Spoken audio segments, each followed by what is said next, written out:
Feral hogs, also known as wild boars, are no longer just a nuisance.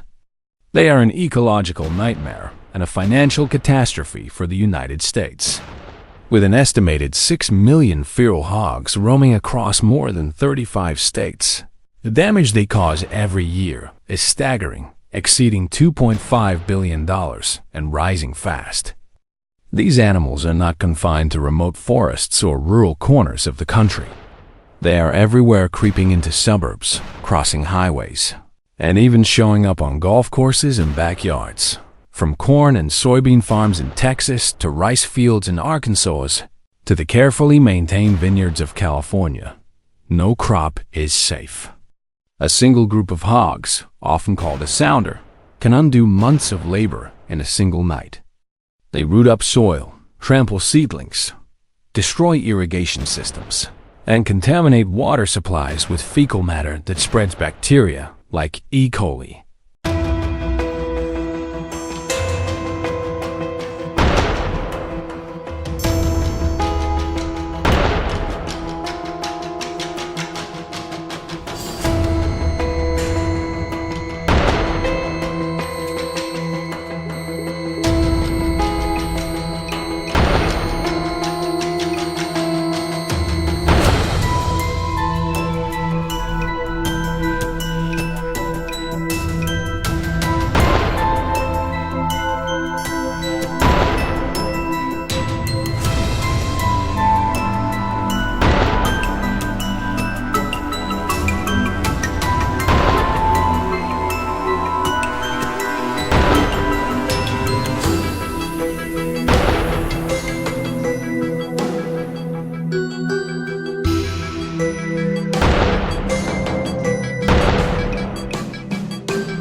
The U.S. Department of Agriculture reports that feral swine damage more than 10 million acres of farmland every year.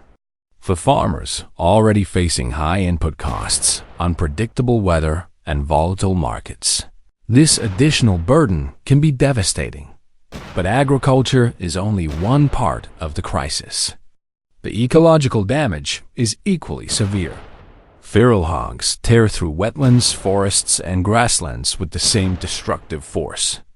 Their rooting behavior, which involves churning soil in search of roots and insects, disrupts delicate ecosystems that took centuries to evolve.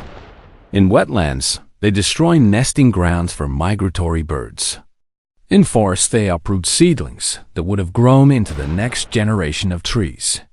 They compete aggressively with native species for food sources like acorns and tubers, and they even prey on small animals, reptiles, amphibians, and ground-nesting birds. The ripple effects are enormous. Entire food chains destabilized by one invasive species. Part of the reason the problem has grown so dire is their biology. Feral hogs reproduce at one of the fastest rates of any large mammal in North America. A single sow can give birth to 2 litters per year, each with 4 to 12 piglets. With abundant food, survival rates are high, meaning populations can double every 4 to 5 years if left unmanaged.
In fact, wildlife biologists often say that to simply maintain the current population, more than 70% of the hog population must be removed every year.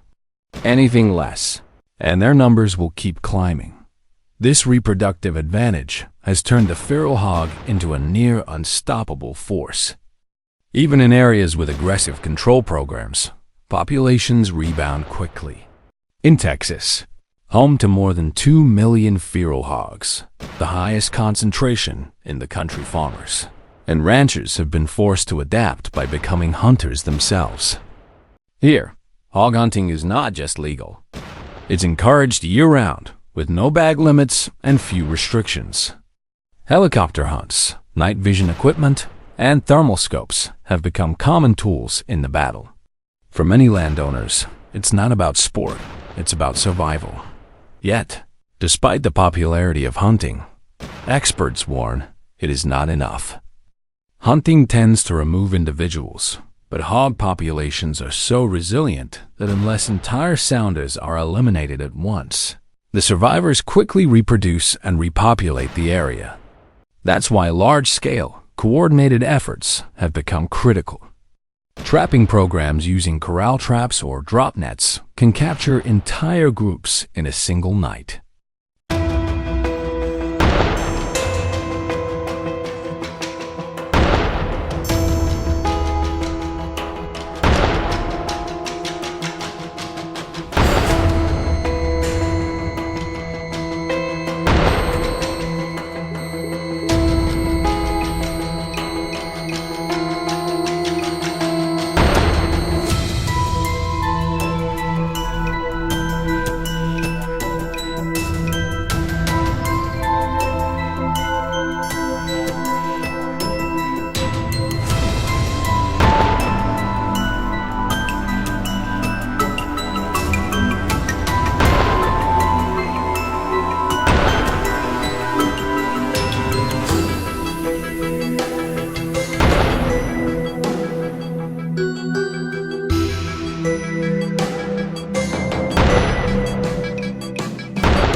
Wildlife officials now use GPS collars to track movements, drones to monitor populations, and data sharing between counties to coordinate attacks. Still, the challenge isn't just logistical, it's cultural and economic. In some states, feral hogs have become part of a hunting subculture, with outfitters profiting from guiding hunts. While this raises awareness, it can also create a perverse incentive to maintain populations rather than eliminate them. Farmers and biologists argue that the stakes are too high for half measures. With billions of dollars at risk and ecosystems hanging in the balance, eradication, though nearly impossible, remains the ultimate goal. And the dangers don't end with crops and ecosystems. Feral hogs are also a public health threat. They are carriers of more than 30 diseases and parasites that can be transmitted to livestock, pets, and even humans. Swine brucellosis, pseudorabies, and foot-and-mouth disease are just a few of the risks.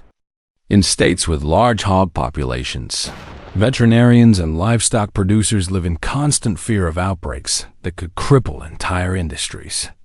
The mere suspicion of a disease spreading from hogs to cattle or pigs could trigger export bans, devastating the U.S. agricultural economy. The origins of this crisis stretch back centuries. Wild boars were first introduced to North America by Spanish explorers in the 1500s as a source of food. Later, in the early 1900s, Eurasian boars were imported for sport hunting and crossbred with domestic pigs, creating the hardy, aggressive hybrid we face today.